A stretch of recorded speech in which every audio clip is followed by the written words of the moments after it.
Kakak ipar mengajarkan aturan tepat di pesta pernikahan. Saya langsung sadar, dengan tegas membatalkan pernikahan, mengambil kembali apartemen dan buku tabungan 13 miliar, membuat seluruh keluarga mempelai pria panik, menelepon 99 kali. Kalian benar-benar ingin merebut 13 miliar saya tepat di tengah altar yang mewah ini? Satu set aturan keluarga kuno bersama surat kuasa aset diajukan tepat di hari pernikahan. Keluarga mempelai pria sama sekali tidak tahu bahwa mereka sedang mendorong diri mereka sendiri ke dalam lubang penghinaan yang dalam. Orang yang mereka anggap sebagai pegawai kantor biasa dengan penghasilan rendah, sebenarnya adalah wanita berkuasa yang memegang nadi keuangan seluruh kota ini. Mari kita saksikan serangan balik klasik dan akhir yang pantas bagi mereka yang suka pamer tetapi meremehkan ketulusan. Saya berdiri di dekat jendela kaca transparan dari lantai 50 gedung pusat. Memandang ke bawah ke arus lalu lintas yang saling bersahutan di tengah Jakarta yang megah, gelas kristal berisi anggur merah puluhan tahun bergetar lembut di tangan saya. Pada usia 32 tahun, saya Adiratna telah duduk kokoh di kursi pimpinan sebuah dana investasi keuangan raksasa. Orang-orang menatap saya dengan kekaguman, bercampur rasa segan. Mereka menyebut saya wanita berkuasa, pemimpin di medan bisnis yang kejam. Kontrak bernilai triliunan, akuisisi perusahaan kilat, semuanya berada dalam genggaman saya. Tapi di balik kemewahan itu ada kekosongan yang luar biasa. Di sekitar saya tidak kekurangan pria yang mendekat. Mereka adalah para putra konglomerat, para direktur necis yang selalu berbicara tentang proyek menguntungkan, tentang liburan mewah di Eropa. Mereka mendekati saya dengan karangan mawar impor yang mahal, dengan perhiasan berkilauan. Namun, yang sebenarnya mereka dambakan bukanlah hati saya. Yang mereka inginkan adalah kekayaan besar dan jaringan kekuasaan yang saya miliki. Setelah beberapa hubungan yang diwarnai pamrih, saya menjadi sinis. Saya muak dengan senyum palsu, kata-kata manis yang diperhitungkan dengan cermat. Saya mendambakan cinta yang sederhana, tulus. Seorang pria yang mencintai saya apa adanya, bukan karena gelar pimpinan dana investasi. Itulah alasan saya memutuskan untuk menciptakan sebuah samaran. Pagi hari saya masih menjadi wanita berkuasa di kantor pusat. Tetapi ketika senja tiba, saya menanggalkan setelan mahal, menggantinya dengan kemeja sederhana, celana kain gelap, dan mengendarai skuter matic kelas menengah. Saya menyewa sebuah apartemen kecil di pinggiran pusat kota, menyamar sebagai Adira, seorang petugas kredit biasa dengan gaji bulanan 10 juta rupiah. Saya ingin menggunakan identitas sederhana ini untuk menyaring ketulusan hati orang, dan kemudian Baskara muncul. Saya bertemu dengannya dalam sebuah seminar soft skill untuk karyawan kantor tingkat menengah. Baskara adalah manajer penjualan di sebuah perusahaan bahan bangunan. Pertemuan pertama kami, dia meninggalkan kesan seorang pria yang rapi tetapi tidak pamer. Baskara mengenakan kemeja putih yang sedikit usang di kerahnya, celana panjang yang disetrika rapi, dan sepasang sepatu kulit yang dipoles dengan hati-hati. Wajahnya memancarkan kelembutan, matanya selalu menunjukkan kejujuran. Saat istirahat, Baskara proaktif memulai percakapan dengan saya. Dia tidak membual tentang jabatan atau hartanya. Sebaliknya, Baskara menceritakan masa kecilnya yang sulit di sebuah desa miskin di Jawa Tengah. Dia berbicara tentang hari-hari menahan dingin yang menusuk tulang untuk membantu ibunya memanen padi, tentang mimpi keluar dari kemiskinan dan keinginan membangun keluarga yang damai. Baskara berbicara dengan sangat lancar, kata-katanya selalu syarat dengan moralitas. Dia berpikir uang hanyalah fana, memulai dari nol. Yang paling dia hargai adalah usaha tanpa henti dan cinta keluarga. Seorang pria sejati harus tahu bagaimana memikul tanggung jawab, berbakti kepada orang tua, dan tulus kepada wanita dalam hidupnya.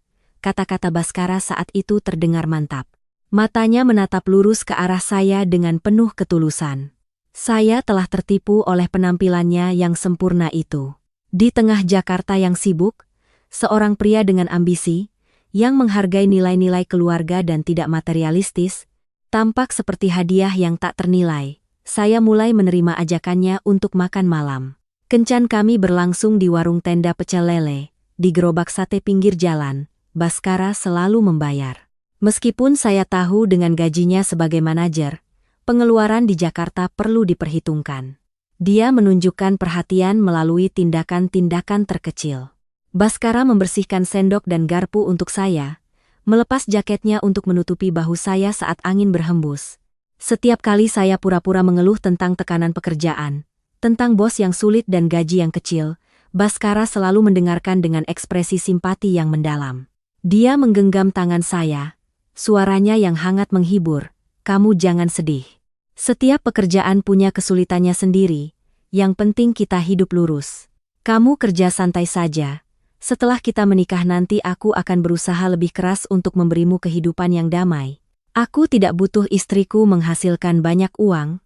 Aku hanya butuh wanita yang pengertian, yang bisa merawat rumah tangga." Kata-kata bijak itu seperti air sejuk yang menyirami jiwa saya yang kering. Saya percaya sepenuhnya pada karakter Baskara. Saya pikir saya telah menemukan pelabuhan yang aman setelah bertahun-tahun berlayar di lautan bisnis yang luas. Saya sama sekali tidak menyadari bahwa di balik penampilan yang sopan itu, di balik kata-kata penuh makna itu, ada seseorang yang penuh rencana licik sedang mengintai, menunggu hari untuk memanfaatkan kepercayaan saya. Drama yang saya ciptakan tanpa sengaja membuka jalan bagi seorang perencana untuk masuk. 6 bulan kami saling mengenal berlalu dalam ketenangan palsu. Baskara memainkan peran pacar yang sempurna tanpa cacat. Dia tidak pernah mengeluh tentang kamar kos saya yang kecil, bahkan sering menyingsingkan lengan baju untuk membersihkan, memasak makanan sederhana menanti saya pulang. Perhatian yang cermat itu membuat dinding pertahanan dalam diri saya runtuh total. Saya membiarkan perasaan mengaburkan rasionalitas tajam yang biasanya dimiliki seorang investor. Tepat di hari ulang tahun saya yang ke-32, Baskara melamar. Tidak ada restoran mahal, tidak ada lilin dan mawar yang ditebar. Dia membawa saya ke tepi laut di Ancol, di mana angin membawa uap air sejuk bertiup. Baskara berlutut dengan satu kaki di atas paving block yang retak, mengeluarkan sebuah cincin emas dengan batu kecil. Nilainya mungkin hanya beberapa juta rupiah, tetapi tatapan matanya sangat tulus. "Adira, aku tidak punya villa, juga belum membeli mobil. Tapi aku punya hati yang tulus dan sepasang tangan yang tidak takut kesulitan. Maukah kamu menjadi istriku? Aku berjanji tidak akan pernah membiarkanmu meneteskan air mata." Melihat cincin sederhana namun dipersembahkan dengan ekspresi ketulusan yang luar biasa, hati saya luluh. Saya mengangguk setuju dalam kebahagiaan yang meluap. Saya pikir saya adalah wanita paling beruntung di dunia. Namun, tepat setelah anggukan itu, tanda-tanda aneh mulai muncul. Awalnya hanya detail-detail kecil, sangat kecil sehingga jika tidak jeli, orang akan mudah mengabaikannya dengan toleransi cinta. Suatu malam akhir pekan ketika kami sedang makan malam yang dimasak oleh Baskara sendiri, teleponnya berdering, di layar muncul nama Mbak Lestari. Baskara mengerutkan kening, membawa teleponnya dan bergegas keluar ke balkon. Meskipun dia merendahkan suaranya, saya masih samar-samar mendengar perdebatan sengit. "Mbak bilang ke Cahyo coba urus sendiri dulu. Aku baru saja kirim 10 juta minggu lalu. Di sini aku juga punya banyak pengeluaran. Sebentar lagi juga harus siapkan uang nikah. Mbak jangan sedikit-sedikit telepon minta uang seperti itu." Baskara menutup telepon, masuk ke dalam rumah dengan wajah muram. Melihat saya menatap dengan tatapan bertanya. Dia menghela napas, duduk di kursi dan mulai menggaruk-garuk kepalanya, memainkan peran sebagai tulang punggung keluarga yang menanggung tekanan besar. "Mbak Lestari di kampung telepon lagi. Adikku Cahyo mau patungan buka bengkel kayu tapi kekurangan uang. Mbak Lestari terus memaksaku untuk mengirim lebih banyak. Keluarga kami sederhana, ayah meninggal lebih awal, ibu seorang diri membesarkan kami bertiga. Mbak Lestari dulu harus putus sekolah lebih awal dan menikah agar aku bisa melanjutkan sekolah. Sekarang aku jadi manajer, punya penghasilan, seluruh keluarga mengandalkan aku. Terkadang aku merasa sangat lelah, Adira." Mendengar curahan hati Baskara, saya tidak sedikit pun curiga, malah semakin kasihan padanya. Saya menasihatinya dengan lembut, "Jangan terlalu menekan dirimu sendiri. Urusan keluarga, kita bantu sebisa mungkin. Kita akan segera menikah, kesulitan apapun katakan saja padaku.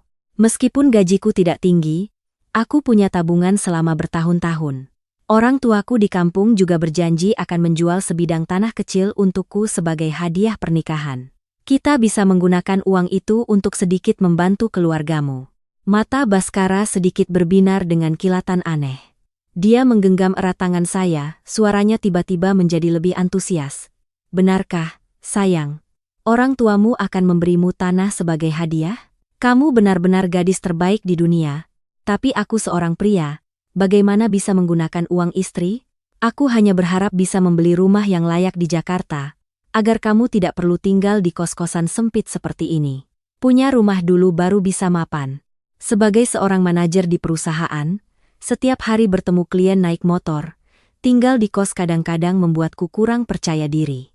Aku takut orang akan menilaiku tidak punya dasar.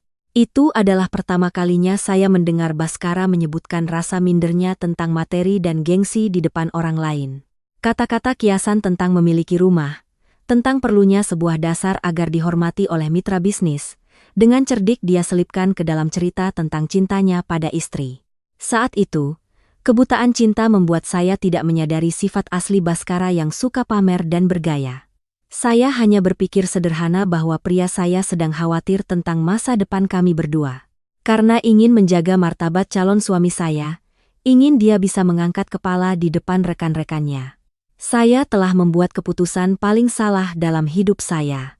Saya memutuskan untuk memberinya kejutan besar dengan kekayaan yang saya sembunyikan. 2 bulan sebelum hari pernikahan, Ibu Hartati, ibu kandung Baskara, bersama kakak perempuannya Lestari datang dari kampung ke Jakarta untuk membahas urusan pernikahan. Untuk menyambut keluarga calon suami dengan sebaik-baiknya, saya mengambil cuti untuk membersihkan kamar kos dan menyiapkan makanan yang layak. Namun, ketulusan saya langsung disiram air dingin. Begitu masuk ke pintu, Lestari menutup hidungnya dengan tangan. Matanya memandang sekeliling kamar kos seluas 20 meter persegi dengan sikap yang jelas tidak puas. Dia mengeluh dengan suara keras, "Astaga, Jakarta megah tapi kamu tinggal di tempat sempit dan lembab seperti ini? Perabotannya sudah usang semua." Baskara sejak jadi manajer, di kampung semua orang menghormatinya. Tapi calon istrinya malah tinggal di tempat kumuh begini. Kalau orang luar tahu, mereka akan menertawakan kita. Ibu Hartati tidak menghentikan putrinya, malah menambahkan beberapa kalimat. Dia berjalan ke kursi tamu yang sudah tua, menepuk-nepuknya beberapa kali sebelum mau duduk. Wajahnya menunjukkan ekspresi dingin dan menyelidik. "Tante dengar kamu kerja kantoran, sebulan dapat 10 juta. Gaji segitu di Jakarta ini cuma cukup untuk hidup sehari-hari. Mana bisa nabung? Kamu jadi menantu keluarga Hartati harus pandai berhemat. Baskara anak tante itu orang hebat, punya jabatan. Dia menikahimu itu adalah berkah besar untukmu. Nanti setelah menikah kamu harus hemat. Hati-hati dalam berbelanja. Uang di rumah harus Baskara yang atur. Dia masih harus mengurus keluarga besarnya di kampung juga." Saya berdiri terpaku di tengah ruangan. Tangan masih memegang gelas air putih yang baru saja saya tuangkan. Setiap kata dari calon ibu mertua dan kakak ipar seperti pukulan psikologis yang menghantam harga diri saya. Kebanggaan seorang pimpinan wanita membuat saya ingin membanting gelas itu dan mempersilahkan mereka keluar. Tetapi melihat Baskara menatap saya dengan tatapan memohon agar saya bersabar, saya mencoba menahan emosi. Saya berkata pada diri sendiri bahwa orang tua dari kampung seringkali memiliki pemikiran tradisional dan mereka sedang melindungi putra mereka. Justru karena ingin mengubah pandangan tajam itu, sekaligus ingin menjaga martabat Baskara di depan keluarganya, saya memutuskan untuk mengungkapkan kebenaran palsu tentang hadiah pernikahan. Keesokan harinya, atas nama perusahaan investasi saya mengeluarkan dana untuk membeli sebuah apartemen mewah seluas 150 meter persegi di kawasan perumahan paling mahal di Jakarta Selatan. Nilai apartemen itu mencapai 10 miliar rupiah. Selanjutnya, saya sendiri pergi ke sebuah hotel bintang 5 terkenal di pusat Jakarta dan memesan paket pesta pernikahan kelas khusus senilai 700 juta rupiah dengan bunga impor segar dan menu paling mewah. Malam itu saya membawa keluarga Baskara untuk melihat apartemen baru. Berdiri di tengah ruang tamu yang luas dengan lantai marmer mengkilap dan sistem jendela panorama yang menghadap ke kota Jakarta. Sikap Ibu Hartati dan Lestari berubah total. Mata mereka bersinar karena keinginan. Lestari berlari-lari menyentuh semua perabotan impor. Mulutnya tidak berhenti berdecak kagum. "Ya ampun, apartemen ini pasti belasan miliar." Baskara hebat sekali, menyembunyikan dari keluarga soal membeli rumah sebesar ini. Saya tersenyum lembut, menatap lurus ke arah Ibu Hartati dan berkata dengan suara jelas, "Tante, Mbak, ini rumah yang baru saja saya beli minggu lalu. Orang tua saya di kampung baru saja menjual beberapa bidang tanah di pinggir jalan. Kasihan anak perempuannya akan menikah jauh, jadi mereka memberikan semua uangnya sebagai hadiah pernikahan. Saya juga menambahkan semua tabungan saya selama 10 tahun bekerja untuk membeli lunas rumah ini. Saya juga sudah memesan pesta pernikahan di hotel mewah. Saya ingin Mas Baskara bangga di depan rekan-rekannya, dan juga agar keluarga kita bangga di depan kerabat di kampung." Baskara berdiri di samping saya, wajahnya sempat terkejut karena keheranan tetapi cepat kembali tenang. Dia ikut berakting, menepuk dada dengan bangga seolah-olah dia sendiri yang berjasa dalam hal ini. Ibu Hartati segera berlari menghampiri dan menggenggam erat tangan saya, wajahnya yang keriput merekah dengan senyum ramah yang tak terduga. "Oh, menantu baikku, calon besan baik sekali. Memang jodoh yang serasi. Baskara anakku hebat, istrinya juga harus sepadan begini." Kejadian itu mungkin akan berhenti di situ dan saya akan terus percaya pada hubungan ini jika tidak ada insiden kecil yang terjadi malam itu. Ketika saya sedang mencuci buah di dapur, Lestari meminjam ponsel saya untuk menelepon kenalannya karena baterai ponselnya habis. Saat memegang perangkat saya, orang ini tanpa sengaja menyentuh notifikasi dari aplikasi perbankan. Karena saya lalai belum menutup aplikasi manajemen aset pribadi, saldo di rekening tabungan senilai 13 miliar rupiah terlihat jelas. Saya keluar dari dapur, tepat pada saat melihat mata Lestari terbelalak menatap layar yang menyala terang, bibirnya sedikit gemetar. Wanita itu buru-buru mematikan perangkat dan mengembalikannya kepada saya dengan senyum canggung. Tetapi saya tidak menyangka bahwa angka 13 miliar itu telah membangkitkan sebuah rencana tanpa batas, sifat terdalam dari keluarga Hartati, dan juga menjadi pemicu serangkaian peristiwa sesudahnya. Tinggal 1 hari lagi menuju hari pernikahan. Suasana persiapan di Jakarta sangat sibuk tetapi juga menyimpan gelombang tersembunyi. Keluarga mempelai pria telah saya atur untuk beristirahat di serangkaian kamar mewah di Hotel Bintang 5 agar mudah untuk berdandan dan upacara keesokan harinya. Semua biaya mulai dari tiket pesawat kelas bisnis, antar jemput, hingga setiap hidangan di restoran untuk keluarga Hartati, semuanya saya bayar diam-diam. Sore harinya, Baskara mengajak saya mengambil pakaian pengantin. Saat duduk di dalam mobil, dia menggenggam tangan saya. Wajahnya terlihat sangat menyesal. "Adira, pesta pernikahan besok tamunya semua orang penting. Pimpinan perusahaanku dan beberapa mitra besar semua akan datang. Keluarga kita dari kampung juga banyak. Aku lihat lagi setelan jasku, sepertinya agak kurang menonjol. Boleh aku pinjam kartu kreditmu sebentar? Aku mau beli jam tangan baru biar lebih pantas." Pengantin pria harus terlihat mewah baru sepadan dengan pengantin wanita cantik sepertimu. Bulan depan setelah terima gaji dan bonus, aku akan langsung kembalikan padamu. Mendengar alasan yang penuh dengan pamer itu, hati saya sedikit merasa tidak nyaman. Seorang pria yang mulutnya selalu berkata tidak mementingkan materi, sekarang mencari alasan untuk membeli barang mewah dengan uang wanita yang akan dinikahinya. Tetapi karena tidak ingin merusak suasana sebelum hari besar, saya diam-diam mengeluarkan kartu pembayaran dengan limit tinggi, yang telah saya buat khusus untuk Baskara sejak memutuskan membeli rumah dan memberikannya. 1 jam kemudian, perangkat seluler saya menerima pesan notifikasi pengurangan uang sebesar 500 juta rupiah. Baskara telah membayar dengan kartu untuk membeli jam tangan merek terkenal dari seri paling mewah. Sambil memegang ponsel di tangan, saya tersenyum sinis. Keraguan tentang karakter asli Baskara mulai membara di benak saya. Malam itu, saya kembali ke hotel untuk memeriksa dekorasi aula untuk terakhir kalinya. Selesai bekerja, saya melewati deretan kamar keluarga Hartati. Pintu kamar Ibu Hartati tidak tertutup rapat, menyisakan celah cahaya.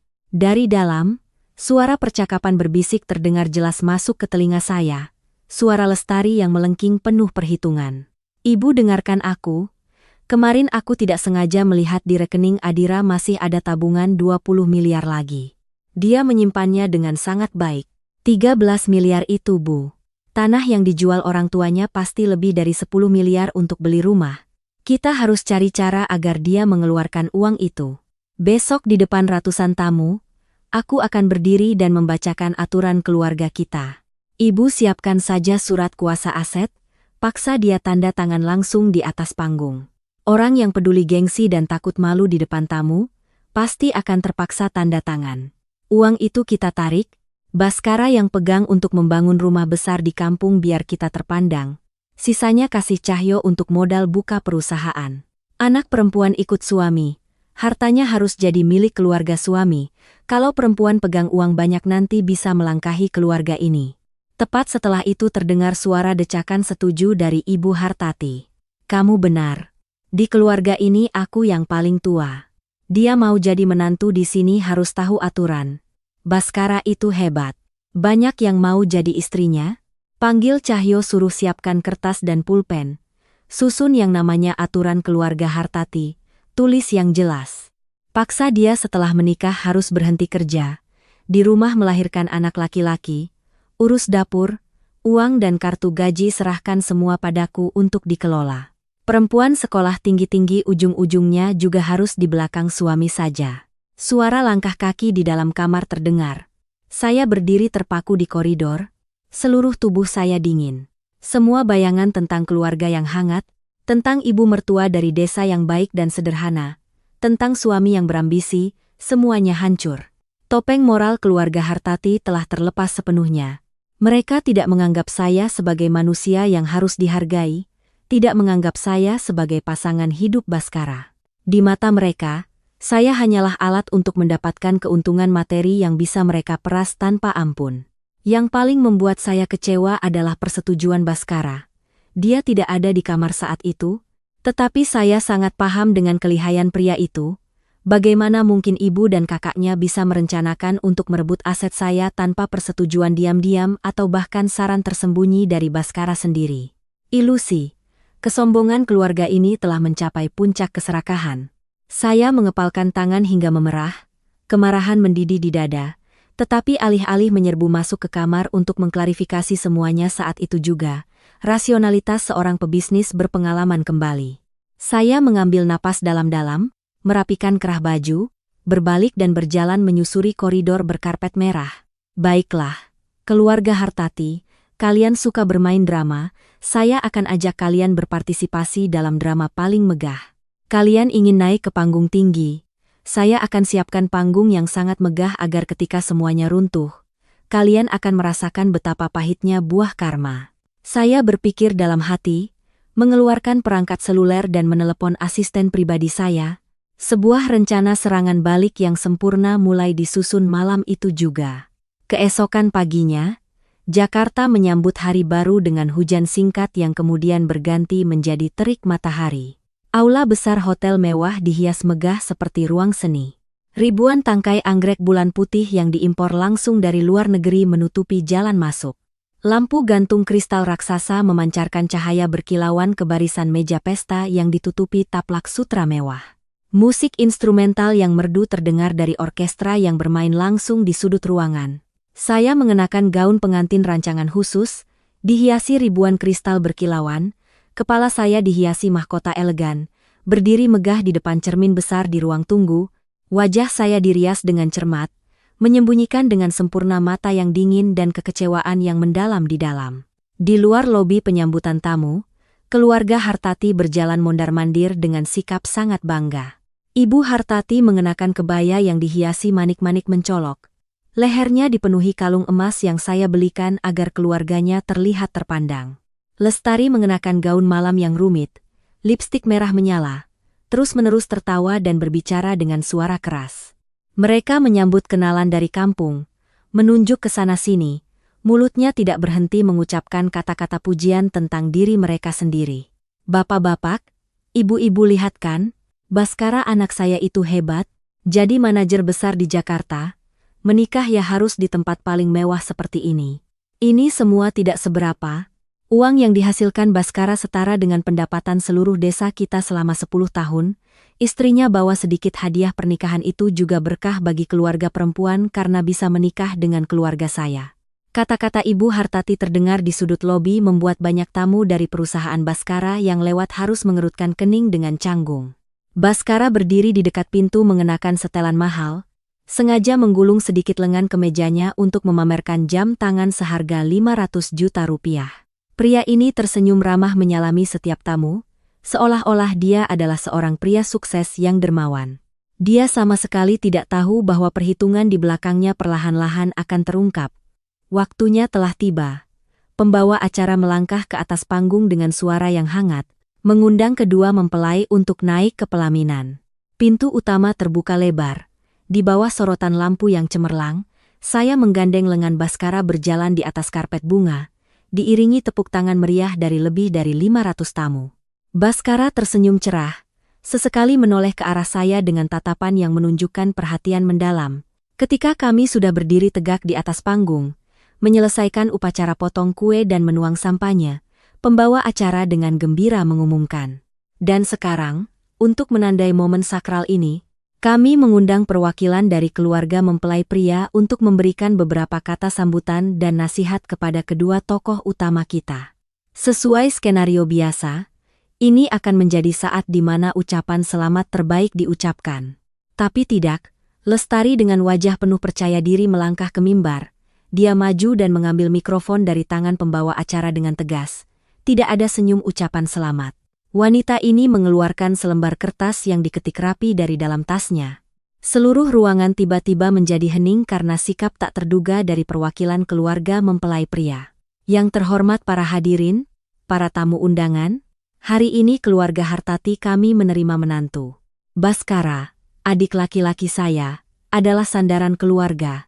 Seorang pria yang berbakat dan berbudi luhur. Hari ini dia menikah, di hadapan semua orang. Mewakili ibu saya izin membacakan peraturan internal keluarga Hartati untuk mendidik menantu baru, membantunya memahami tata cara hidup dan berperilaku yang benar. Lestari berdeham dengan lantang, mulai membaca dengan intonasi seorang atasan yang memberikan perintah. Poin pertama, wanita yang sudah menikah harus mengutamakan suami. Adiratna setelah selesai upacara pernikahan harus segera mengajukan surat pengunduran diri. Tanggung jawab seorang menantu adalah mengurus rumah tangga, merawat ibu mertua, dan melahirkan anak untuk melanjutkan keturunan. Tidak boleh menghabiskan terlalu banyak waktu untuk hubungan di luar tanpa persetujuan keluarga. Bisik-bisik mulai terdengar dari barisan kursi tamu. Teman-teman, mitra bisnis saya saling pandang dengan penuh keheranan. Tetapi Lestari tidak berhenti, suaranya semakin lantang. Poin kedua, ekonomi dalam rumah tangga harus terpusat. Mulai bulan depan, semua kartu bank, uang tabungan Adiratna harus diserahkan kepada ibu mertua untuk dikelola. Setiap hari keluarga akan menetapkan anggaran belanja pasar, tidak boleh membuat dana pribadi untuk diberikan kepada keluarga sendiri. Seluruh ruangan saat itu bergemuruh. Beberapa tamu mengerutkan kening, menunjukkan kekesalan yang jelas. Saya berdiri tak bergerak, wajah dingin tanpa ekspresi, mata tajam menatap lurus pada drama luar biasa yang sedang berlangsung. Lestari menatap saya, tersenyum penuh kemenangan lalu melancarkan serangan terakhirnya. Dia mengetukkan jarinya ke kertas, suaranya meninggi. Dan yang paling penting, untuk menunjukkan rasa bakti dan dedikasi kepada keluarga suami, Adiratna harus segera mentransfer seluruh uang sebesar 13 miliar di rekening tabungan hadiah pernikahannya ke rekening bersama atas nama Baskara. Uang ini akan ibu saya gunakan untuk membeli tanah dan membangun rumah besar di kampung serta modal untuk adik bungsu Cahyo membuka perusahaan. Anak perempuan yang sudah menikah, hartanya juga harus digabungkan dengan keluarga suami. Ibu saya sudah menyiapkan surat kuasa dan dokumen kesepakatan di sini. Adiratna, silakan kamu konfirmasi sekarang agar semua orang menjadi saksi atas ketulusanmu. Begitu selesai bicara, Ibu Hartati dari tengah penonton bergegas naik. Tangannya memegang surat kuasa yang sudah dicetak dan sebuah pulpen. Dia langsung menyodorkan pulpen itu ke tangan saya, meletakkan kertas itu di atas meja tempat menara gelas sampahnya. Lakukan, nak. Bakti adalah yang utama. Setelah kamu konfirmasi, ibu baru akan resmi menganggapmu sebagai bagian dari keluarga. Suara Ibu Hartati terdengar sangat memaksa. Saya tidak melihat kertas itu, melainkan menoleh ke arah Baskara. Saya ingin memberinya kesempatan terakhir untuk menunjukkan sedikit rasa hormat minimal. Saya menatap lurus ke mata pria itu, suara saya lembut namun tajam. Mas Baskara, bagaimana pendapatmu? Apakah kamu juga setuju dengan ibu dan kakakmu bahwa aku harus menyerahkan 13 miliar dan berhenti bekerja untuk mengurus rumah tangga? Baskara sedikit bingung melihat ratusan pasang mata tertuju padanya. Tetapi perhitungan materi telah mengalahkan segalanya. Baskara berdeham, mencoba memasang wajah pengertian seperti biasanya. Adira, jangan kaku begitu. Suami istri sehati, lautan pun bisa dikeringkan. Ibu dan Mbak ada benarnya juga. Uang kamu simpan sendiri buat apa? Kumpulkan saja biar aku dan ibu yang kelola untuk investasi masa depan keluarga, itu masuk akal. Kamu setuju saja, tidak ada yang perlu dipikirkan. Berbakti pada keluarga baru rumah tangga bisa damai. Kalimat Baskara adalah tetesan air terakhir yang membuat gelas meluap. Ilusi terakhir saya tentang sebuah keluarga yang sederhana telah dihancurkan oleh pria itu sendiri. Keheningan saya berlangsung beberapa detik, cukup untuk membuat suasana di dalam ruangan menjadi sesak. Ibu Hartati kehilangan kesabaran, menepuk bahu saya dengan lembut, mendesak, "Cepatlah, banyak orang menunggu. Kamu mau membuat keluarga ini malu." Saya sedikit menunduk. Senyum dingin yang angkuh dari seorang pimpinan dana investasi muncul di bibir saya. Sudah waktunya untuk mengakhiri drama yang merendahkan martabat ini. Sang ratu telah bangkit. Saya mengambil pulpen itu. Lampu sorot yang terang benderang menyorot langsung ke wajah saya, membuat saya merasakan panasnya ruangan. Seluruh aula hening. Ratusan pasang mata tertuju pada setiap gerak-gerik saya. Baskara menghela napas lega. Sudut bibirnya melengkung membentuk senyum puas. Lestari berdiri di sampingnya, kedua tangan bersedekap di depan dada, matanya penuh penantian saat saya dengan patuh menyerahkan seluruh aset. Saya melihat surat kuasa yang sudah dicetak. Barisan huruf hitam pekat itu seolah mengepung dan menuntut untuk merampas hasil kerja keras dan keringat saya. Tawa sinis keluar dari tenggorokan saya. Suaranya tidak keras tetapi cukup untuk membuat orang-orang di atas panggung terkejut. Saya menggunakan kedua tangan untuk memegang erat tepi surat kuasa dan peraturan tidak masuk akal itu, dengan sekuat tenaga merobeknya menjadi dua. Suara kertas sobek terdengar kering di tengah keheningan. Tidak berhenti di situ, saya terus merobeknya menjadi serpihan-serpihan kecil yang tak terhitung jumlahnya. Tangan saya melemparkan serpihan kertas putih itu ke udara, membiarkannya jatuh berhamburan ke wajah Baskara dan Ibu Hartati seperti kepingan salju yang dingin. Ibu Hartati terbelalak, mulutnya menganga tak bisa berkata-kata. Baskara terkejut dan mundur selangkah, wajahnya pucat pasi. Saya dengan tegas melangkah maju mengambil mikrofon dari tangan Lestari, dengan kasar menyingkirkan tangan wanita itu. Suara saya terdengar jelas, dingin, dan penuh wibawa, menggema di seluruh aula yang luas. Kalian sedang membuat drama ya, peraturan keluarga? Tidak menyumbang sepeser pun. Tapi berani-beraninya berdiri di sini secara terbuka menuntut untuk merampas aset orang lain. 13 miliar itu uang saya, hasil kerja keras saya sendiri. Atas dasar apa kalian memaksa saya untuk menyerahkannya untuk membangun rumah? Untuk modal kesombongan putra kalian? Seluruh aula gempar, para tamu mulai menunjuk-nunjuk dan berbisik. Teman-teman dan mitra bisnis Baskara menggelengkan kepala tak percaya. Tatapan mereka pada keluarganya penuh dengan rasa tidak setuju. Baskara melangkah maju, mencoba meraih tangan saya, wajahnya berkerut cemas. Adira, tenanglah. Ada masalah apa kita bicarakan baik-baik di rumah? Kenapa kamu membuat keluarga saya malu di depan begitu banyak tamu seperti ini? Saya dengan tegas menarik tangan saya. Tatapan mata saya yang serius menatap lurus ke wajah pria yang sedang mencoba menutupi perhitungannya. Yang mempermalukan keluarga adalah keserakahan kalian yang tak terbatas. Saya pernah mengira kamu adalah pria baik yang berambisi, tapi tidak. Kamu hanyalah seorang materialistis, bersembunyi di balik bayang-bayang keluarga untuk mencari cara menguras uang wanita di sisimu. Pernikahan ini secara resmi dibatalkan.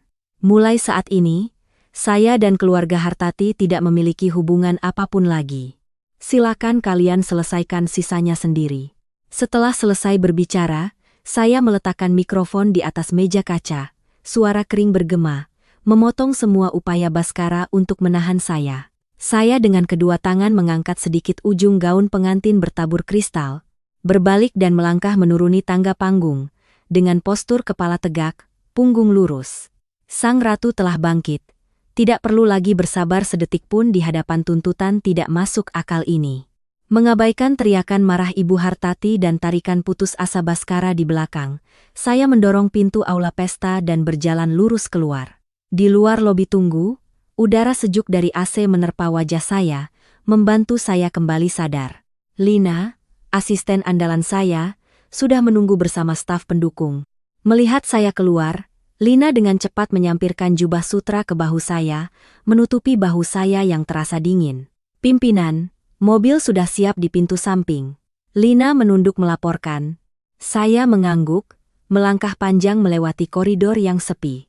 Sambil berjalan, saya dengan tegas memberi perintah. Lina, hubungi bank sekarang, blokir segera semua kartu pembayaran limit tinggi yang telah saya buka atas nama Baskara, batalkan juga akses ke semua rekening terkait. Selanjutnya, beritahu manajemen hotel bahwa saya telah resmi pergi. Seluruh sisa biaya pesta sebesar 350 juta rupiah minta mereka tagih ke keluarga mempelai pria untuk diselesaikan. Saya tidak akan membayar sepeser pun lagi untuk tuntutan tidak masuk akal itu. Lina dengan sigap mengeluarkan tabletnya, mengetik dengan cepat. Semua prosedur pembekuan finansial dilakukan dengan sempurna di bawah arahan saya. Pintu mobil mewah terbuka. Saya masuk, meninggalkan kekacauan yang harus diselesaikan sendiri oleh keluarga Hartati. Sementara itu di dalam aula pesta, suasananya gaduh seperti pasar. Para tamu satu persatu berdiri dan pulang. Tamu dari pihak mempelai pria bingung tidak mengerti apa yang sedang terjadi.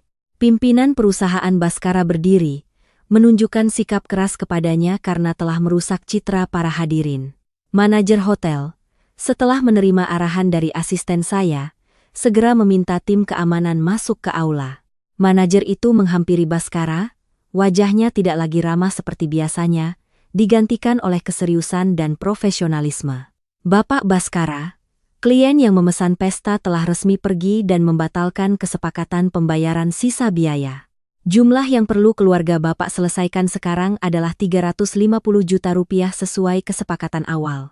Mohon Bapak ke kasir untuk melakukan transaksi agar kami bisa melengkapi berkas. Baskara dengan canggung menyeka keringat di dahinya.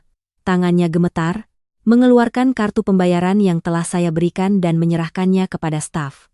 Staf memasukkan kartu ke mesin EDC. Suara bip penolakan terdengar jelas. Maaf Pak, kartu Anda telah diblokir. Silakan gunakan metode pembayaran lain. Baskara menggertakkan giginya, merebut kembali kartu itu dan meminta untuk diperiksa lagi, dengan harapan tipis bahwa sistem bank belum sempat melaksanakan perintah pemblokiran dari saya. Ibu Hartati dan Lestari mendekat dengan wajah sangat cemas. Lestari berteriak, "Hotel macam apa ini? Kartu ini ada isinya, kenapa bisa ditolak? Menantu saya kemana? Panggil dia kembali untuk menyelesaikannya." Manajer hotel tetap bersikap tegas. "Ibu, pemilik kartu telah meminta untuk memblokir semua transaksi. Jika keluarga tidak dapat membayar dengan cara lain, kami terpaksa harus memanggil pihak berwenang untuk menyelesaikan masalah ini karena ada indikasi pelanggaran perjanjian layanan."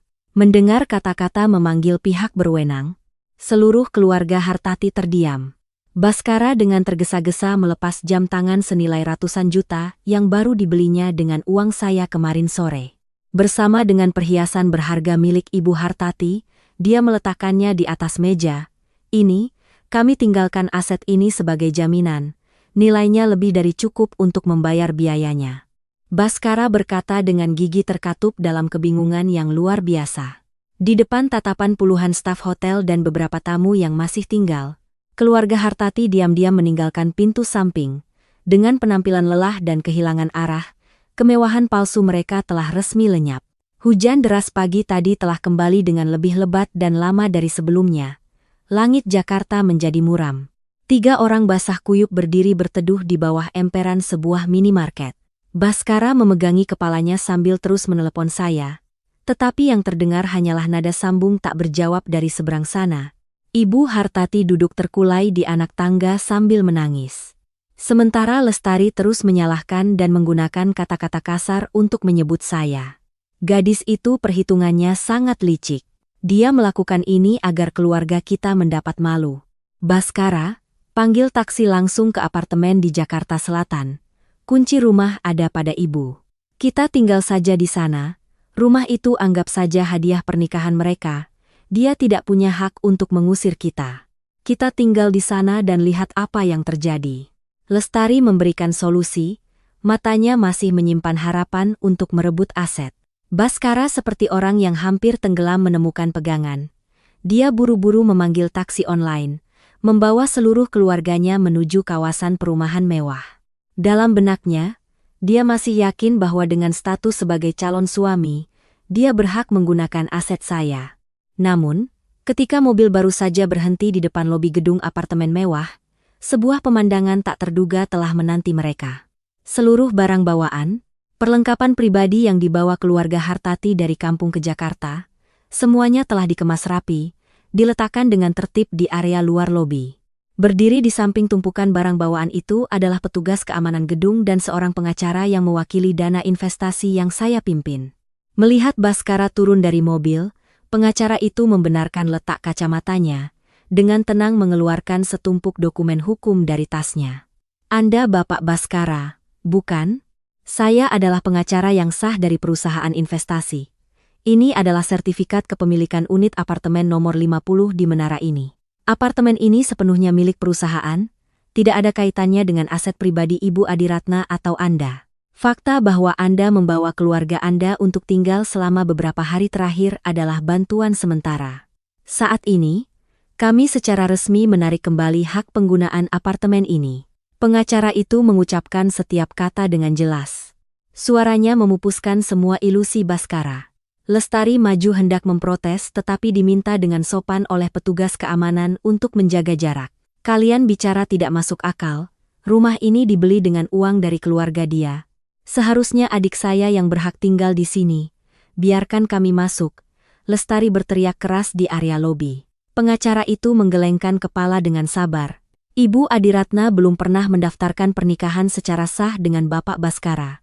Secara hukum, Anda sekalian tidak memiliki hak apapun atas properti ini. Barang-barang keluarga Anda telah dikemasi dengan lengkap. Jika Anda terus mengganggu ketertiban di area ini, kami akan melaporkannya kepada pihak berwenang untuk ditindaklanjuti. Ketegasan pengacara dan kehadiran petugas keamanan membuat Lestari harus mundur. Baskara berdiri terpaku seperti orang kehilangan jiwa. Semua bayangan tentang kehidupan yang berkecukupan, tentang pujian dari rekan-rekan, telah lenyap sama sekali. Dia menyadari bahwa dia telah merampas sendiri sebuah kesempatan besar hanya karena perhitungan dan keputusan salah dari keluarganya sendiri. Di bawah hujan deras, keluarga Hartati membawa tas-tas pribadi mereka, diam-diam berjalan meninggalkan kawasan perumahan mewah itu. Mereka secara resmi menghadapi kenyataan bahwa mereka tidak memiliki apa-apa lagi di tangan, jauh dari kehidupan materi yang pernah mereka bayangkan. Malam itu, keluarga Hartati terpaksa mencari sebuah penginapan murah di pinggiran kota untuk beristirahat sementara. Kamarnya kecil dan sempit, kondisi hidupnya sangat kurang. Baskara berbaring diam di atas kasur tipis, matanya yang lelah menatap langit-langit. Ibu Hartati terus menghela napas, kesehatannya menurun drastis. Hanya Lestari yang tidak mau menerima kenyataan. Ketidakadilan membuat wanita ini kehilangan ketenangannya. Dia memutuskan untuk menggunakan media sosial untuk menciptakan tekanan publik, memutarbalikkan cerita demi keuntungannya. Lestari mengeluarkan ponselnya, segera membuka fitur siaran langsung di dunia maya. Dia sengaja membuat rambutnya acak-acakan, menciptakan penampilan paling menyedihkan. Ketika jumlah penonton mulai bertambah, Lestari meneteskan air mata, menceritakan kisah dari sudut pandang seorang korban. Mohon bantuannya, semuanya. Keluarga saya dijebak oleh seorang gadis bernama Adiratna hingga berada dalam situasi sulit ini. Adik saya adalah seorang pekerja keras, tulus memikirkan masa depan. Dia menciptakan citra orang kaya, pura-pura membeli rumah untuk pamer. Tepat di hari pernikahan, dia tiba-tiba pergi, membatalkan pernikahan dan meninggalkan semua biaya serta kesulitan yang membelenggu keluarga saya. Untuk lebih meyakinkan, Lestari menunjukkan sebuah video pendek di layar. Video itu telah dipotong dengan hati-hati, hanya menampilkan adegan saya merobek kertas, meletakkan mikrofon, dan pergi. Bagian di mana keluarganya mengajukan tuntutan perampasan aset disembunyikan sepenuhnya. Pengguna media sosial seringkali mudah terpengaruh oleh cerita yang mengandung unsur ketidakadilan dan citra orang-orang yang lemah. Seketika, ribuan kali dibagikan dan komentar yang menyalahkan saya muncul di mana-mana. Grup-grup gosip sosial berlomba-lomba memposting artikel dengan judul-judul sensasional. Banyak pengguna menggunakan kata-kata kasar mengkritik saya sebagai wanita tidak bermoral, mengkhianati cinta untuk mengejar hal-hal fana. Bahkan Lestari memanfaatkan forum-forum online untuk mengarang cerita-cerita bohong tentang saya yang terlilit utang, memanfaatkan keluarga calon suami untuk membayar aktivitas pribadi. Akun media sosial Adira si petugas kredit menerima banyak sekali pesan caci maki dan serangan pribadi. Sementara media sosial sedang heboh berdiskusi, saya sedang duduk santai di kursi kulit mewah di ruang keluarga di lantai tertinggi di pusat kota. Saya menyesap teh herbal, dengan tenang menonton siaran langsung Lestari di tablet. Lina, asisten saya, berdiri di samping dengan raut wajah cemas. Pimpinan, informasi ini sudah melewati batas. Opini publik sangat salah paham tentang Anda. Apakah kita perlu menghubungi tim media untuk menghapus artikel-artikel bohong dan melindungi citra Anda? Saya tersenyum tipis, meletakkan cangkir teh di atas meja kaca. Tidak perlu, biarkan saja situasinya berkembang sedikit lagi. Ketika opini publik mendorong masalah ini ke puncaknya, kebenaran yang terungkap baru akan memberikan efek yang jelas. Biarkan semua orang tertarik pada cerita ini secara maksimal. Kamu siapkan saja semua dokumen bukti keuangan dan video lengkap untukku. Keesokan paginya, saya tetap mengenakan setelan kantor yang rapi dengan sepasang sepatu hak tinggi yang elegan, melangkah masuk ke markas besar korporasi sebagai seorang pimpinan dana investasi yang berwibawa. Tidak seorang pun dari karyawan di bawah saya yang menyadari bahwa saya adalah pengantin wanita yang sedang ramai dibicarakan di dunia maya. Dua kehidupan yang kontras itu saya pisahkan dengan sangat profesional. Begitu saya duduk di meja kerja, menyelesaikan beberapa berkas penting, pintu ruang kerja terbuka perlahan. Yang masuk bukan asisten saya, melainkan Pandu. Pandu adalah CEO sebuah grup properti, mitra terbesar saya. Di usianya yang ke-35, dia memiliki penampilan yang karismatik, tenang, dan sangat tajam dalam berbisnis. Berbeda dengan pria lain yang mendekati saya demi keuntungan, Pandu menatap saya dengan pandangan hormat, sebuah kesamaan jiwa antara dua orang dengan visi besar yang sama. Kami adalah para eksekutif di posisi puncak, memahami tekanan dan seluk-beluk dunia bisnis. Selama 2 tahun terakhir, dia selalu menjaga sikap profesional, diam-diam mendukung saya dalam banyak proyek rumit tanpa pamrih. Pandu melangkah maju dan duduk di seberang saya, matanya menunjukkan perhatian yang jarang terlihat. Dia meletakkan ponsel pintarnya di atas meja, layarnya masih menampilkan berbagai opini pro dan kontra tentang saya di media sosial. Aku baru saja melihat berita pagi ini. Sepertinya semuanya sudah berjalan cukup jauh, Adiratna. Kenapa kamu membiarkan dirimu menerima penilaian yang tidak adil dari publik seperti itu? Pandu bertanya dengan suara rendah yang hangat, sedikit memberi nasihat lembut. Saya tersenyum, merapikan tumpukan berkas proyek di atas meja. Kamu tahu cara kerjaku, Pandu. Opini publik yang negatif tidak akan bisa memengaruhi rencana sejatiku. Ini caraku membiarkan orang-orang itu menunjukkan sifat asli mereka sebelum menyelesaikan masalah ini. Pandu menghela napas, menyatukan kedua tangannya sambil menatap saya lekat-lekat. Aku tahu kamu adalah wanita yang kuat dan mampu mengendalikan situasi, tapi aku tidak nyaman melihat reputasi rekan kerja yang aku hargai dicemarkan secara terbuka seperti ini. Asal kamu mengangguk, aku akan meminta departemen media korporasiku untuk menanganinya. Semua informasi yang salah akan diklarifikasi, dan pihak yang menyebarkan berita bohong harus bertanggung jawab secara hukum. Dukungan yang tegas dan kokoh dari Pandu membuat saya merasa sangat tenang. Itu adalah perasaan memiliki seseorang yang cukup berwibawa berdiri di samping saya, siap berbagi badai. Namun, saya menggelengkan kepala pelan, menolak tawaran praktis itu. Terima kasih, Pandu, tapi aku sudah punya rencana penyelesaian sendiri. Aku tidak ingin menggunakan langkah media saat ini. Aku akan menggunakan bukti-bukti paling transparan untuk menghancurkan semua kebohongan. Aku ingin keluarga Hartati menyadari kesalahan mereka sendiri ketika kebenaran terungkap sepenuhnya. Malam ini masalah ini akan diselesaikan tuntas. Pandu menatap saya, matanya penuh pengertian dan kepercayaan. Dia mengangguk, tersenyum hangat yang meredakan ketegangan cerita. Baiklah, lanjutkan sesuai rencanamu, tapi ingat aku selalu di sini untuk mendukung. Kapanpun kamu perlu membereskan masalah yang timbul, aku akan segera membantu. Tepat pukul 10 malam, jumlah penonton siaran langsung Lestari di media sosial mencapai angka yang sangat tinggi, 100.000 orang. Wanita ini terus-menerus menyeka air mata dengan tisu, melanjutkan perannya sebagai korban. Di kolom komentar, puluhan ribu akun berlomba-lomba meninggalkan kritik yang ditujukan kepada saya.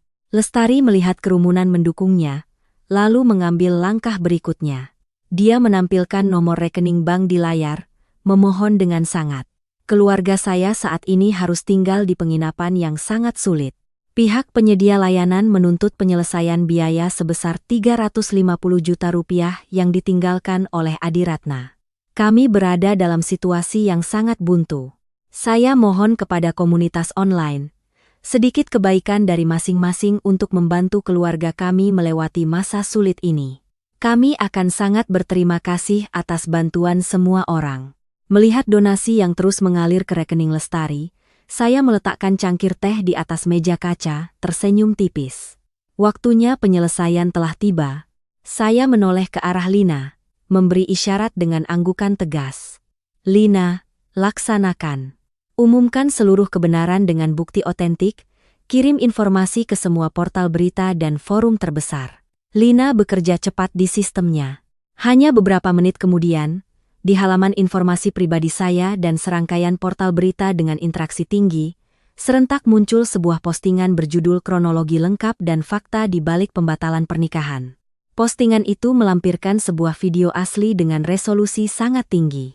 Video ini diambil langsung dari kamera profesional tim dokumentasi acara. Suara yang terekam sangat jernih.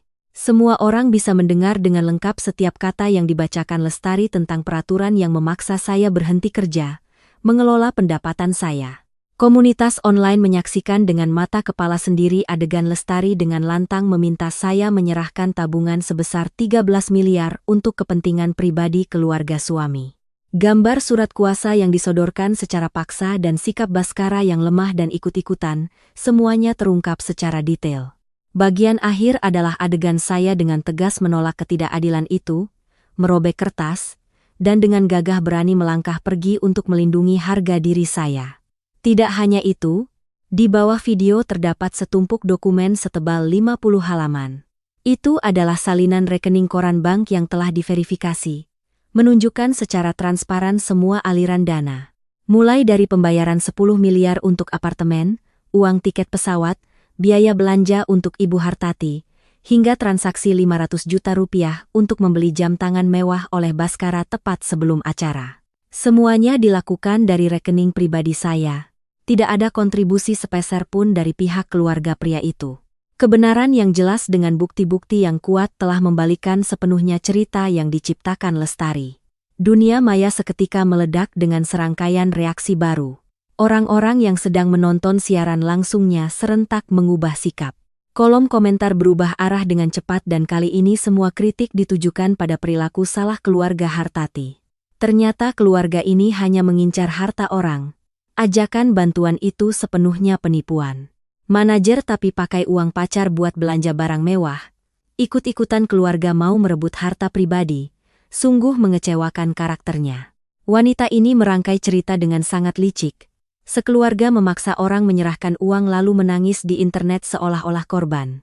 Lestari yang sedang memantau peningkatan donasi, tiba-tiba melihat komentar-komentar yang mempertanyakan membanjiri layarnya. Dia bingung tidak mengerti apa yang sedang terjadi. Dia buru-buru menggunakan perangkat lain untuk memeriksa berita. Ketika melihat video lengkap dan rekening koran yang jelas, wajah Lestari menjadi pucat, tangannya gemetar. Dengan panik segera mematikan siaran langsungnya. Tapi sudah terlambat. Komunitas online telah dengan cepat menyimpan semua bukti ajakan donasi berdasarkan informasi palsu darinya. Rencana keluarga Hartati untuk memanfaatkan opini publik telah resmi menjadi bumerang yang parah. Setelah titik balik dengan bukti rekening koran, minat komunitas online terhadap identitas asli gadis bernama Adiratna semakin meningkat.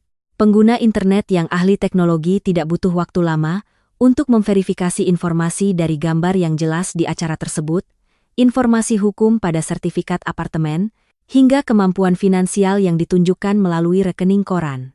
Dengan cepat, informasi latar belakang asli saya terkonfirmasi dan tersebar luas. Portal-portal berita ekonomi serentak memperbarui informasi.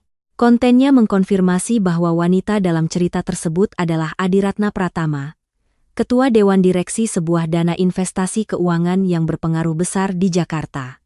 Artikel-artikel tersebut menyoroti proyek-proyek investasi skala besar yang telah saya lakukan, menunjukkan kemampuan manajemen yang luar biasa dan posisi kokoh saya di dunia bisnis. Keesokan paginya, di ruang sempit kamar penginapan, Baskara mengangkat ponsel pintarnya untuk membaca berita. Matanya terbelalak menatap artikel-artikel yang menganalisis posisi saya. Tangan Baskara gemetar hingga menjatuhkan perangkatnya ke lantai keramik. Dia memegangi kepalanya, napasnya terengah-engah, perasaan kehilangan yang luar biasa menyelimutinya. Segalanya di kepala Baskara menjadi kacau. Dia teringat hari-hari ketika dia menunjukkan sikap superior, kata-kata nasihat moralnya, dan sikapnya yang menganggap dirinya lebih tinggi dari seorang petugas kredit. Ternyata semua itu hanyalah sebuah ujian untuk menilai hati seseorang. Baskara pernah mengira dirinya adalah orang yang lihai mengendalikan hubungan. Tidak disangka keserakahan dan kesombongan dirinya sendiri telah merampas kesempatan untuk terikat dengan seorang wanita luar biasa. Jika dia tetap menjaga ketulusan, menghormati pasangannya, mungkin dia akan mendampingi seorang pimpinan dana investasi melangkah ke masa depan yang sangat cerah. Dia telah menghancurkan masa depan cerahnya sendiri hanya karena perhitungan picik dan keserakahan tak berdasar dari keluarganya. Penyesalan menyelimuti pikiran Baskara. Dia buru-buru meninggalkan penginapan, naik taksi langsung menuju area kantor pusat perusahaan saya. Baskara muncul di depan lobi utama, berniat masuk ke dalam. Namun, petugas keamanan gedung dengan cepat menghentikannya. Tim keamanan profesional memintanya untuk menjaga jarak dan tidak diizinkan masuk ke area kerja. Izinkan saya bertemu Adiratna sebentar. Saya tahu saya salah. Saya telah dibutakan oleh perhitungan. Tolong beri saya satu kesempatan untuk menjelaskan dan memperbaiki kesalahan saya. Bisakah kita bicara lagi? Baskara memohon. Penampilannya sangat canggung dan benar-benar kehilangan ketenangan biasanya. Saya berdiri di lantai 50, mengamati kejadian di lobi melalui layar keamanan panorama. Tanpa sedikit pun keraguan, semua keputusan saya tegas. Saya menghubungi kepala keamanan melalui radio, meminta orang itu untuk meninggalkan area gedung, memastikan tidak ada gangguan terhadap lingkungan kerja umum. Menerima arahan, tim keamanan dengan tegas meminta Baskara untuk pergi, mengawalnya keluar dari area teras. Baskara melangkah terhuyung-huyung di trotoar, lututnya terbentur dan lecet. Dia menengadah ke gedung pencakar langit, menyadari dengan dalam bahwa semua pintu kontak dengan dunia saya telah tertutup selamanya. Diminta meninggalkan kantor pusat perusahaan saya, Baskara terpaksa kembali ke perusahaan bahan bangunan tempatnya bekerja. Dia masih berharap bahwa posisi manajer penjualan akan menjadi sandaran terakhirnya untuk mempertahankan hidup. Dia mencoba merapikan pakaiannya, mengembalikan penampilan tenangnya untuk menghadapi lingkungan kantor. Tapi dia tidak tahu bahwa konsekuensi dari gaya hidupnya yang pamer telah mulai menghampirinya. Begitu masuk ke ruang kerja, Baskara merasakan suasana hening yang tidak biasa. Tatapan para karyawan padanya tidak lagi menunjukkan rasa hormat, melainkan jarak dan kecurigaan. Informasi tentang perilaku eksploitasi finansial dan gaya hidupnya yang penuh warna telah tersebar luas, berdampak buruk pada citra perusahaan. Manajer personalia menghampiri meja Baskara, memberitahu dengan tegas, "Pak Baskara, Dewan Direksi meminta Anda untuk segera hadir di ruang rapat." Baskara merasa cemas, langkahnya tidak lagi percaya diri. Ketika membuka pintu ruang rapat, yang terlihat adalah wajah serius Dewan Direksi. Di atas meja ada tumpukan dokumen tebal yang sudah disiapkan. Sebenarnya, pimpinan mitra besar perusahaan Baskara telah mengetahui kejadian tersebut dan mengambil langkah untuk meminta klarifikasi transparansi dalam proses kerjasama. Hal ini memaksa Dewan Direksi perusahaan untuk segera mengarahkan Departemen Akuntansi dan Audit Internal meninjau kembali seluruh catatan bisnis yang ditangani oleh Departemen Baskara. Direktur Eksekutif meletakkan tangannya di atas tumpukan berkas, suaranya tegas. Baskara, hasil pemeriksaan internal menunjukkan adanya pelanggaran serius. Selama ini, Anda telah membuat catatan yang tidak transparan, mengintervensi proses penawaran harga bahan untuk keuntungan pribadi. Kerugian perusahaan mencapai miliaran rupiah. Namun, Anda telah menghabiskan semua uang haram ini untuk utang pribadi, judi dan hobi tak berguna, menyebabkan kekurangan keuangan yang terus-menerus. Ini adalah pelanggaran hukum dan etika profesi. Baskara tertegun. Semua pelanggaran yang dia sembunyikan dengan rapi kini terungkap sepenuhnya melalui dokumen bukti. Baskara dengan gugup mencoba mencari penjelasan dan memohon kepada Dewan Direksi untuk memberinya kesempatan memperbaiki konsekuensinya secara bertahap. Tapi masalah ini sudah melampaui batas penanganan internal. Tepat pada saat itu, pintu ruang rapat terbuka. Petugas dari lembaga penegak hukum masuk dengan sikap kerja yang serius, menunjukkan surat-surat dan keputusan terkait. Bapak Baskara, berdasarkan berkas penyelidikan dan bukti pelanggaran ekonomi, kami akan melakukan tindakan hukum terhadap Anda untuk mengklarifikasi tindakan penyalahgunaan jabatan untuk memperkaya diri dari organisasi. Borgol menutup serangkaian hari-hari hidup Baskara dalam ilusi materi. Wajahnya pucat, kehilangan semua semangat hidup. Petugas mengawalnya keluar dari kantor, melewati koridor di hadapan banyak orang. Orang yang pernah mengajarkan moralitas kini harus menaiki mobil dinas penegak hukum untuk menghadapi konsekuensi hukum yang disebabkannya sendiri. Sementara Baskara harus berurusan dengan pihak berwenang. Di penginapan, masalah yang tidak kalah buruknya juga menimpa Lestari. Uang donasi yang diperoleh dari ajakan tidak jujur di media sosial telah dibekukan sementara oleh platform pembayaran untuk verifikasi setelah menerima banyak laporan dari pengguna. Lestari kehilangan akses penuh ke sumber uang itu. Pada saat yang sama, tekanan dari biaya acara yang belum lunas masih ada. Namun, yang paling menakutkan datang dari pinjaman gelap yang pernah dia jamin. Sebelumnya, Lestari pernah berhubungan dengan seorang pacar yang sering terlibat dalam utang piutang yang rumit. Untuk menunjukkan perannya, Lestari menggunakan informasi bahwa keluarganya akan segera memiliki kerabat pengusaha sukses untuk menjamin pinjaman besar pacarnya dari kelompok rentenir. Dia menegaskan dengan yakin bahwa setelah acara keluarga selesai, akan ada sumber keuangan besar untuk membayar dengan mudah. Informasi tentang pembatalan acara dan postingan klarifikasi kebenaran telah sampai ke telinga para rentenir. Pacar Lestari, setelah menyadari situasi yang tidak menguntungkan, dengan cepat melarikan diri dari tanggung jawab, meninggalkan seluruh utang termasuk bunga yang mencekik di pundak penjamin, yaitu Lestari. Malam itu, sekelompok orang tak dikenal dengan sikap agresif muncul di penginapan. Mereka menggedor pintu kamar Lestari dan Ibu Hartati dengan keras, membawa kantong plastik berisi kotoran berbau dan cairan berwarna merah. Kantong-kantong cairan berbau busuk itu dilemparkan langsung ke dalam kamar, mengotori perabotan. Suasana menjadi sesak dan sangat tegang. "Hei kamu, kelompokmu mau lari dari utang ini ya? Pacarmu sudah kabur. Total utang sekarang sudah sangat besar. Mana uang yang dijanjikan? Bayar sekarang juga. Kalau tidak diselesaikan, kami akan menghukummu dengan berat agar kamu membayar harganya." Perwakilan kelompok penagih utang memukul meja kayu dengan benda keras, menimbulkan suara yang memekakan telinga. Lestari sangat ketakutan, terus mundur ke sudut dinding. Dia menangkupkan tangan memohon kepada orang-orang di depannya. Air matanya bercucuran. "Mohon maafkan saya, Pak. Rencana keuangan saya hancur di luar dugaan. Saya saat ini tidak mampu membayar segera. Tolong beri saya waktu lagi, saya akan bekerja untuk membayarnya secara cicil." Lestari menangis sambil menjelaskan. Kelompok penagih utang tidak menerima.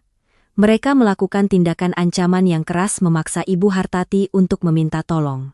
Beruntung, keributan itu menarik perhatian warga sekitar, dan aparat keamanan setempat Uspeli tiba tepat waktu. Aparat membawa semua orang yang terlibat ke kantor polisi untuk mengklarifikasi tindakan pengacauan dan masalah pinjaman ilegal. Di kantor polisi, selain menyelesaikan kasus pengacauan, Lestari juga harus menghadapi tuduhan dari orang-orang yang telah menyumbangkan uang untuknya di media sosial, yang menuntut klarifikasi atas dugaan penipuan untuk memperkaya diri. Borgol menutup kesempatan kebebasan Lestari, memaksa wanita penuh intrik ini untuk menghadapi hukum. Pintu kamar penginapan tertutup setengah, udara di dalamnya masih menyisakan sesak dari masalah semalam. Ibu Hartati duduk diam di sudut kamar yang remang-remang, wajahnya terlihat sangat kuyu. Dia terus-menerus menghela napas, matanya kosong menatap dinding yang lembab. Hanya dalam waktu yang sangat singkat, dari posisi seseorang yang akan memasuki kehidupan santai, bergantung pada kekayaan orang lain, dia harus menyaksikan semuanya runtuh dengan cepat.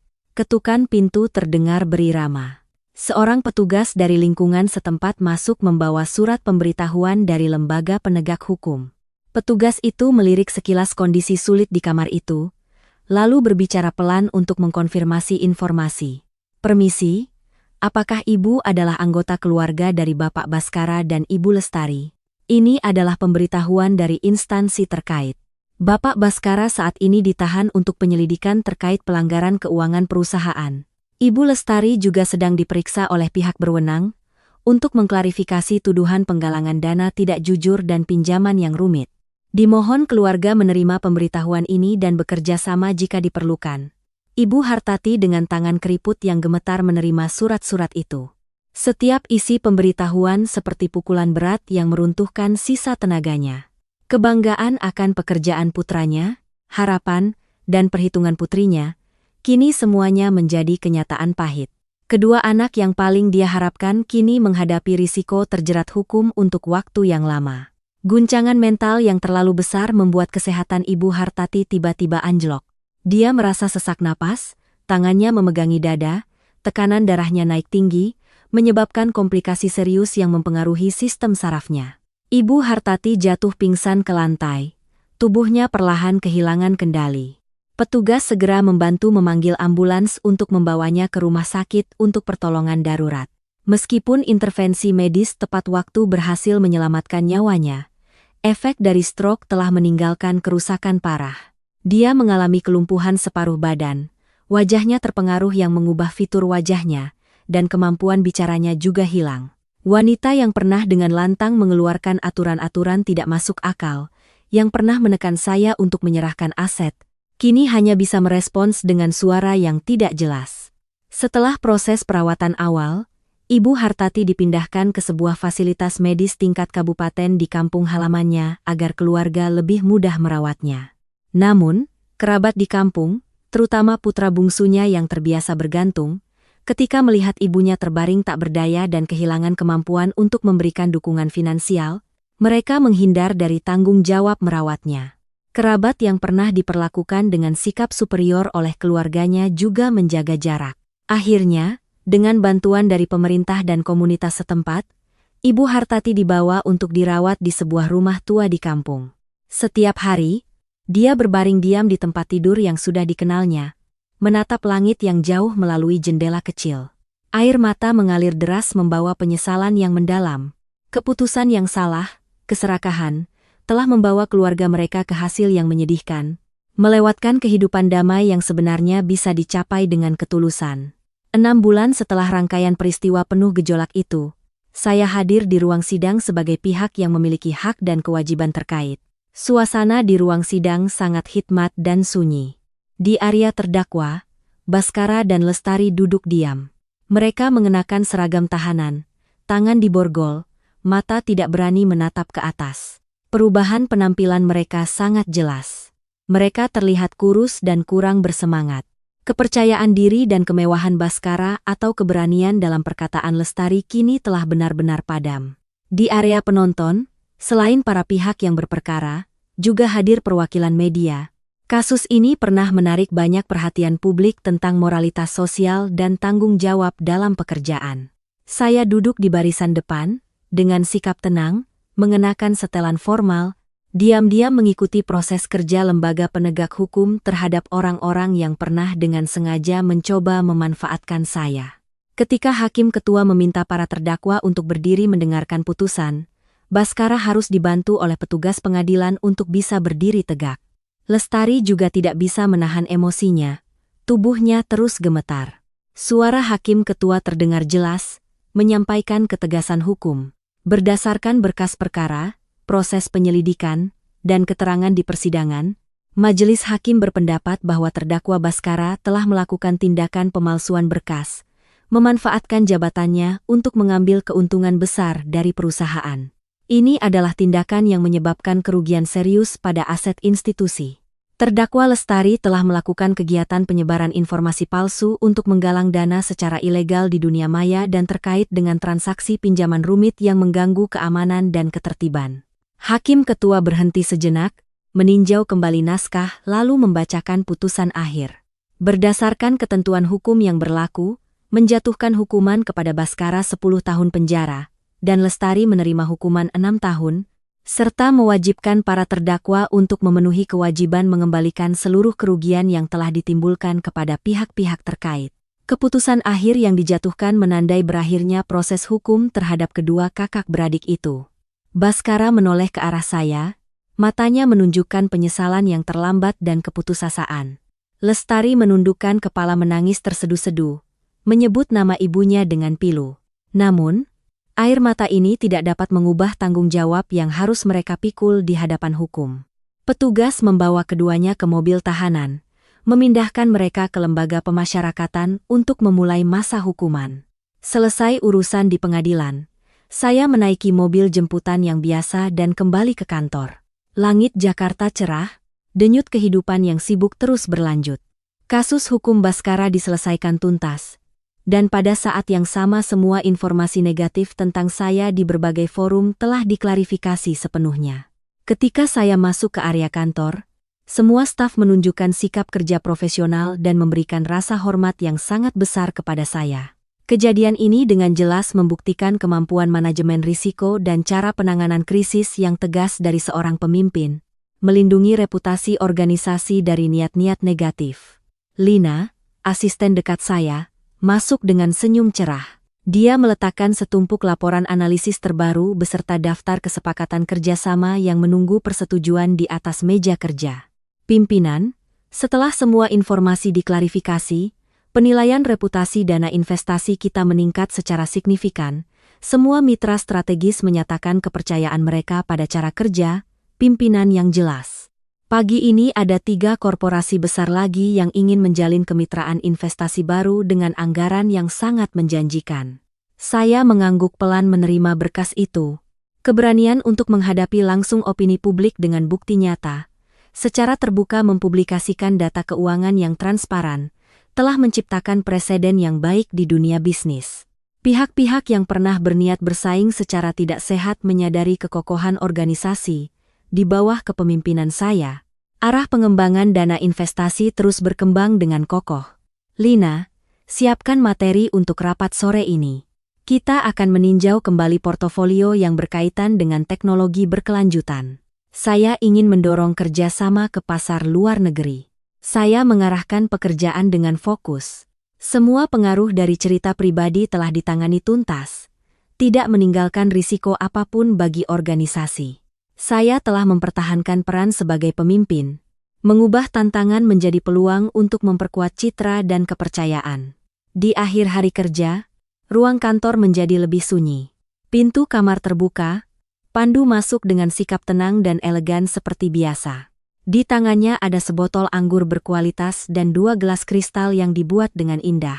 Selama setengah tahun terakhir, Pandu selalu berperan sebagai teman seperjalanan yang dapat diandalkan, membantu saya mengarahkan informasi dan memberikan saran solusi kerja yang memuaskan. Selamat karena telah menyelesaikan semua masalah yang perlu diselesaikan.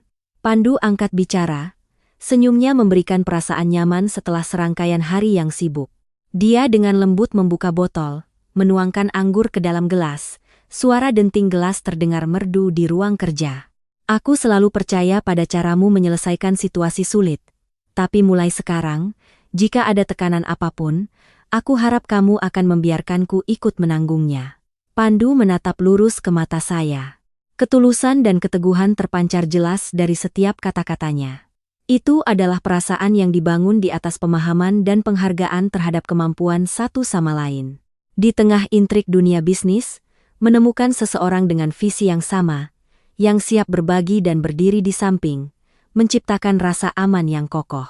Saya tidak perlu menjaga jarak atau bersikap terlalu keras di hadapan pria ini. Saya meletakkan gelas saya di atas meja, tersenyum membalas dengan lembut. Aku sangat menghargai kebersamaanmu. Jawaban singkat namun mengandung kepercayaan yang besar. Pandu dengan lembut menggenggam tangan saya. Sebuah awal baru terbuka, damai, pasti, dan didasarkan pada pemahaman yang mendalam. Waktu 3 tahun berlalu, di sebuah lembaga pemasyarakatan, sinar matahari menembus jendela sempit, menyinari wajah penuh pemikiran seorang pria bernama Baskara. Dia sedang melakukan pekerjaan kerajinan tangan di bengkel kerja. Tangannya yang kasar penuh dengan bekas luka karena sifat pekerjaan yang tekun. Baskara menyeka keringat di dahinya dengan lengan bajunya. Matanya menatap layar televisi yang sedang menyala di ruang istirahat. Berita bisnis sedang menayangkan informasi penting hari itu tentang kerjasama perusahaan. Pembawa acara mengumumkan secara detail. Kami informasikan kepada Anda tentang sebuah peristiwa kerjasama yang patut diperhatikan. Grup properti yang dipimpin oleh Bapak Pandu dan dana investasi di bawah kepemimpinan Ibu Adiratna telah menyelesaikan proses aliansi strategis, membentuk sebuah ekosistem ekonomi berskala besar, memperluas kehadiran mereka di pasar regional. Gambar acara peresmian kantor pusat baru ditayangkan dengan jelas. Saya dan Pandu muncul bersama dengan sikap percaya diri, senyum cerah, menandai sebuah langkah penting dalam karier kami. Suasana upacara diselenggarakan dengan sangat hikmat dan profesional. Baskara sejenak menghentikan pekerjaannya. Matanya terpaku pada layar televisi untuk waktu yang lama. Perasaan penyesalan kembali dengan jelas. Dia pernah memiliki kesempatan untuk terikat dengan lingkungan pengembangan itu, pernah menerima penghargaan yang tulus. Tetapi perhitungan keuntungan pribadi telah membuatnya kehilangan segalanya dan harus bertanggung jawab atas perbuatan salahnya di lingkungan ini. Rekan-rekannya yang melihat sikap murung Baskara bertanya tentang pekerjaannya. Baskara hanya menggelengkan kepala pelan, melanjutkan pekerjaan yang tertunda. Kesadaran yang terlambat meskipun tidak dapat mengubah masa lalu, adalah pelajaran berharga tentang nilai kejujuran dan harga diri yang harus dia bawa selama sisa masa pembinaannya. Di sebuah resor mewah dengan ruang pribadi di tepi laut yang indah, sebuah perayaan ulang tahun diadakan dengan sangat hangat. Tidak ada keramaian ratusan tamu atau upacara yang megah. Acara saya dan Pandu hanya dihadiri oleh anggota keluarga terdekat dan beberapa teman seperjalanan yang dapat diandalkan. Senja yang lembut turun, menciptakan pemandangan romantis. Ruangan dihias dengan selera tinggi, dihiasi dengan puluhan ribu mawar putih. Saya mengenakan gaun yang sederhana namun sangat elegan.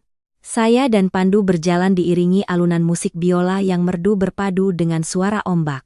Pandu menggenggam tangan saya, kata-katanya sederhana namun tulus. Adira, dalam pekerjaan kamu adalah seorang pemimpin yang tangguh. Sedangkan dalam hidup, kamu adalah teman seperjalanan yang paling aku hargai. Kita akan bersama-sama berbagi kebahagiaan sederhana dan membangun fondasi yang kokoh untuk masa depan. Saya tersenyum cerah, merasakan kedamaian yang utuh. Tantangan telah berlalu, pengalaman yang tidak diinginkan hanya semakin menonjolkan nilai ketulusan di masa sekarang. Kehidupan bisnis yang penuh tekanan kini diimbangi oleh dukungan yang kokoh, di mana rasa hormat dan perasaan tulus ditempatkan di atas segalanya. Halaman baru terbuka, menandai kedamaian dan kesuksesan berkelanjutan bagi orang-orang yang tahu cara menghargai nilai sejati. Para pemirsa yang terkasih, perjalanan Adiratna mungkin telah berakhir dengan akhir yang benar-benar pantas, meninggalkan dalam diri kita masing-masing gema yang mendalam, dan banyak pelajaran berharga tentang bagaimana bersikap dalam kehidupan yang sibuk ini. Mungkin melalui cerita ini, kita semakin memahami bahwa penampilan yang rapi atau kata-kata moral yang indah tidak akan pernah bisa menutupi sifat penuh perhitungan dan keserakahan yang tak terbatas. Ketulusan adalah fondasi inti dari semua hubungan. Karena jika tidak ada ketulusan, semua ikatan hanya akan seperti istana pasir, mudah runtuh di hadapan gelombang kenyataan. Kita menyadari bahwa materi meskipun penting, tidak pernah menjadi segalanya.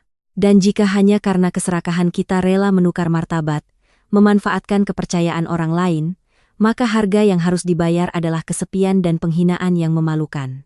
Di samping itu, pesan tentang harga diri dan ketangguhan juga digambarkan dengan sangat jelas, mengingatkan kita untuk selalu mencintai diri sendiri dan tahu cara melindungi hasil kerja keras kita yang sah dari mereka yang hanya ingin menikmati hasil kerja orang lain. Kehidupan ini pada dasarnya sangat adil. Mereka yang hidup lurus dan baik akan selalu bertemu dengan orang yang sefrekuensi, menemukan pelabuhan damai yang paling pantas untuk jiwa mereka. Tetaplah berpegang pada keyakinan dan hal-hal baik. Hiduplah dengan hati yang hangat namun juga dengan akal sehat yang tajam, agar kehidupan setiap orang menjadi sebuah musik yang penuh makna dan kebahagiaan. Jangan biarkan keserakahan membutakan mata karena kebahagiaan sejati hanya datang ketika kita tahu cara menghargai nilai kemanusiaan lebih dari materi yang fana. Terima kasih telah mengikuti cerita ini sampai akhir. Semoga Anda semua memiliki saat-saat perenungan yang bermakna dan menemukan banyak kebahagiaan dan kedamaian dalam hidup.